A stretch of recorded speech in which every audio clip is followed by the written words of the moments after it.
I got the cash in the bags. 기차가 빠른 속도로 숲속을 달립니다. 그런데 기관사가 철길 옆에 웬 남성이 쓰러져 있는 것을 발견합니다. 그는 바로 경찰에 신고합니다. 처음 경찰은 실수로 일어난 교통사고로 생각하고 수사에 착수하지만 이 사건은 생각지도 못한 큰 사건과 관련돼 있었습니다. 이 남성은 누구일까요?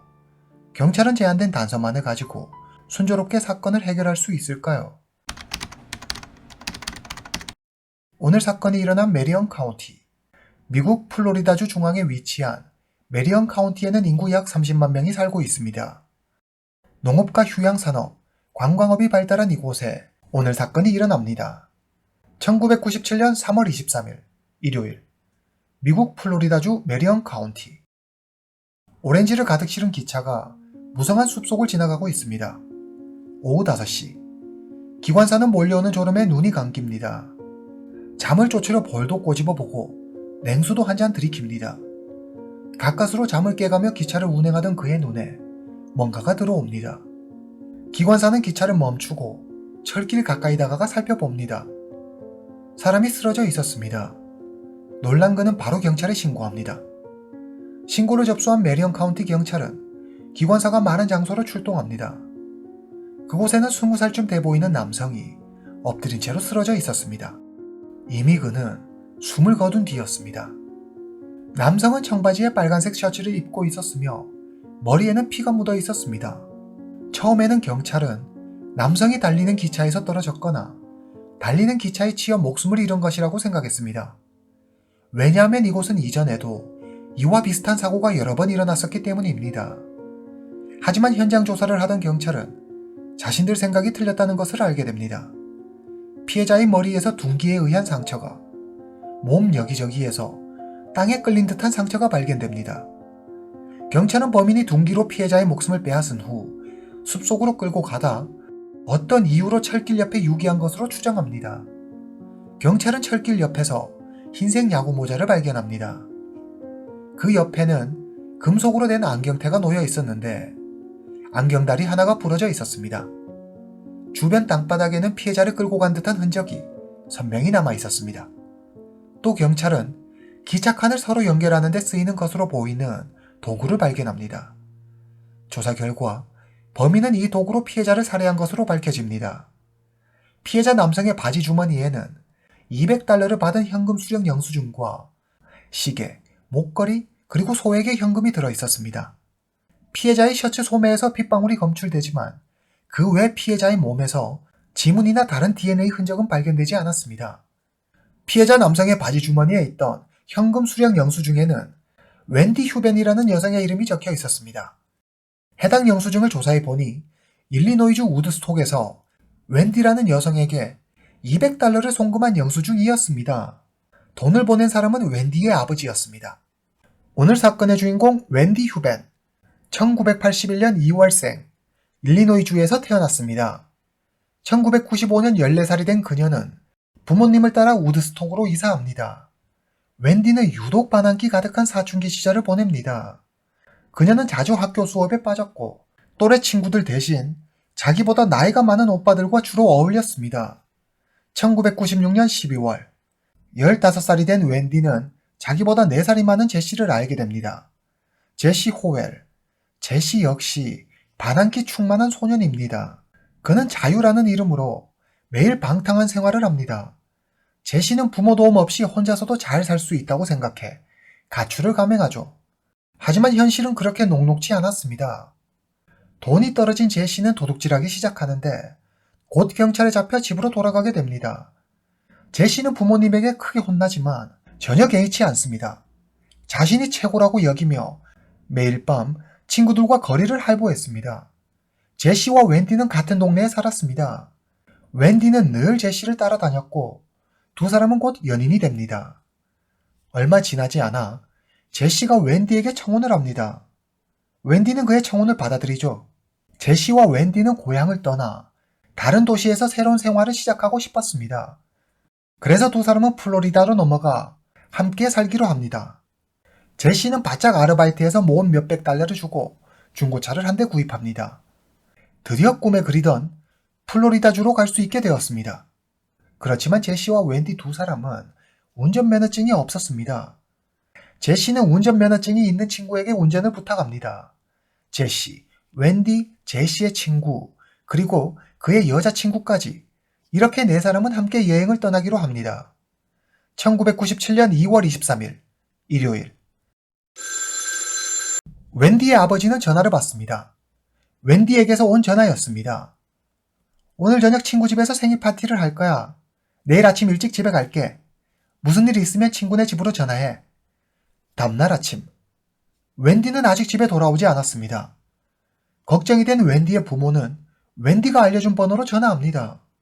하지만 전화를 받은 사람은 웬디요? 웬디가 누구죠? 라며 웬디를 모른다고 말합니다. 화가 난 웬디의 부모는 웬디가 다니는 학교로 찾아갑니다. 그리고 웬디가 일주일 넘게 학교에 오지 않았다는 사실을 알게 됩니다. 무언가 크게 잘못됐다는 사실을 깨달은 웬디의 부모는 바로 경찰에 신고합니다. 경찰은 웬디가 제시와 그의 친구들과 함께 우드스톡을 떠났다는 사실을 알게 됩니다. 웬디의 부모는 딸이 가출했다는 사실을 그제야 알게 됩니다. 2주가 흐르고 제시 일행은 플로리다주 브레이든턴에 도착합니다. 그들은 주유소에서 기름을 넣으며 잠시 쉬어가기로 합니다. 그런데 갑자기 제시의 친구와 그의 여자친구가 제시와 웬디를 남겨두고 그대로 달아납니다. 사실 이 두 커플은 서로 의견이 맞지 않아 매일같이 다퉜습니다. 제시의 친구와 그의 여자친구는 둘이 짜고 제시와 웬디를 따돌린 뒤 제시의 차를 훔쳐 달아난 것입니다. 제시와 웬디는 눈앞이 캄캄해졌습니다. 가진 돈도 별로 없는 데다 집에서 약 2000km 떨어진 길 한복판에 버려졌기 때문이죠. 3주 후 웬디 아버지의 회사로 전화 한 통이 걸려옵니다. 브레이든턴 청소년 쉼터에서 온 전화였습니다. 그들은 교회 다리 밑에서 지내고 있는 웬디를 찾았다며 웬디를 바꿔줍니다. 아빠 미안해. 나 집에 가고 싶어. 더 이상 밖에서 또 돌아다니고 싶지 않아. 기차표 사게 $200만 보내줘.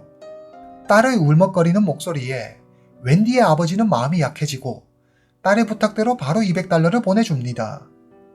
3일 후 제시는 브레이든턴 북쪽에 있는 데이드시티에 있다며 어머니에게 전화합니다. 제시는 웬디와 함께 노스캐롤라이나주에 계신 할머니를 뵙고 돌아가겠다고 말합니다. 제시의 어머니는 크게 화를 내며 당장 집으로 오라고 소리치지만 제시는 그냥 전화를 끊어버립니다.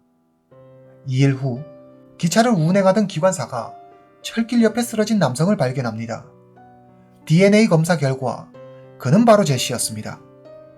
제시와 웬디는 집을 나와 쭉 함께 있었습니다. 경찰은 제시의 셔츠 소매에 묻은 핏방울이 웬디의 것이라는 것을 확인하고는 그녀 역시 살해됐을 가능성에 무게를 두고 수사를 이어갑니다. 경찰은 대규모 인력을 동원해 주변을 샅샅이 수색합니다. 그리고 헬기를 띄워 공중 수색을 실시하고 경찰견을 투입해 숲속을 수색합니다. 그러나 그 어떤 단서도 찾지 못합니다. 웬디는 어디에 있는 걸까요? 살아있기는 한 걸까요? 그런데 이때 경찰관 한 명이 한 가지 가설을 주장합니다. 그는 제시와 웬디가 크게 다퉈 화가 난 웬디가 제시를 둔기로 내려친 뒤 도주의 어딘가에 숨어 있을 것이라고 주장합니다. 그러나 이 주장은 그저 억측에 지나지 않았습니다. 경찰은 웬디를 찾는 데 집중합니다. 경찰과 웬디의 가족은 웬디가 자주 갔던 지역을 찾아가 웬디의 사진과 인적 사항, 인상 차기 등을 담은 전단을 배포하며 웬디를 찾을 수 있게 도와달라고 호소합니다. 이후 경찰은 수백 통의 제보 전화를 받지만 대부분 잘못된 정보거나 장난 전화였습니다. 그러다 3월 말 플로리다주 잭슨빌에서 웬디와 함께 지내다는 한 남성이 나타납니다. 그의 이름은 바비 테일러. 그는 한쪽 다리가 불편해 의족을 착용하고 있었습니다. 그는 잠깐 웬디와 사귀었다고 주장하며 지금은 그녀가 어디에 있는지 모른다고 했습니다. 그러나 그의 말을 뒷받침할 만한 단서는 어디에도 없었습니다. 경찰은 계속해서 웬디의 행방을 쫓습니다. 웬디가 가출한 지 4개월 후 어느 저녁 웬디의 부모는 집에서 쉬고 있었습니다. 갑자기 전화벨이 울리고 웬디의 어머니가 전화를 받습니다. 그런데 상대는 아무 말도 하지 않고 전화를 뚝 끊어버립니다. 몇 분 뒤 다시 전화벨이 울립니다. 전화기 너머 여성이 말합니다. 엄마, 나 웬디. 웬디의 어머니가 뭐라고 말하기도 전에 상대는 전화를 끊어버립니다. 그리고 몇 달 뒤, 웬디의 어머니는 마침내 딸의 소식을 듣게 됩니다. 그녀는 기뻐하며 경찰서로 달려갑니다. 웬디가 직접 경찰서로 전화하기로 했기 때문이죠. 경찰서에 도착해 보니 웬디의 아버지가 이미 도착해 전화기가 놓여있는 책상에 앉아 있었습니다. 웬디의 부모는 전화가 오기만을 기다립니다. 저녁 8시.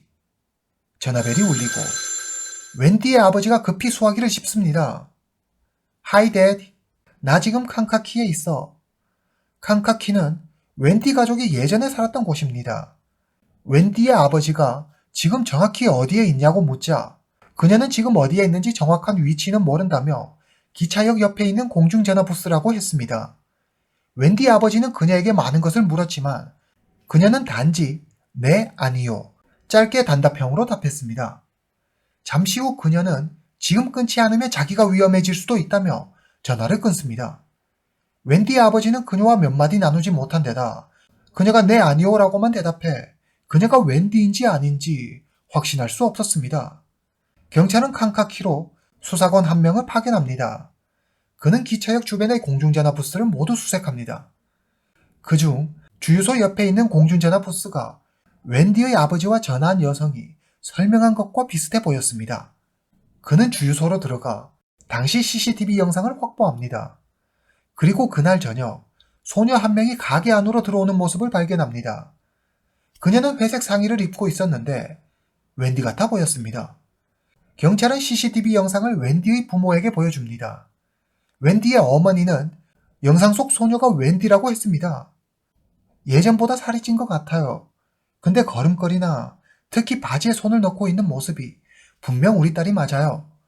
하지만 웬디의 아버지는 분명 웬디와 비슷해 보이지만 절대 웬디가 아니라고 말합니다.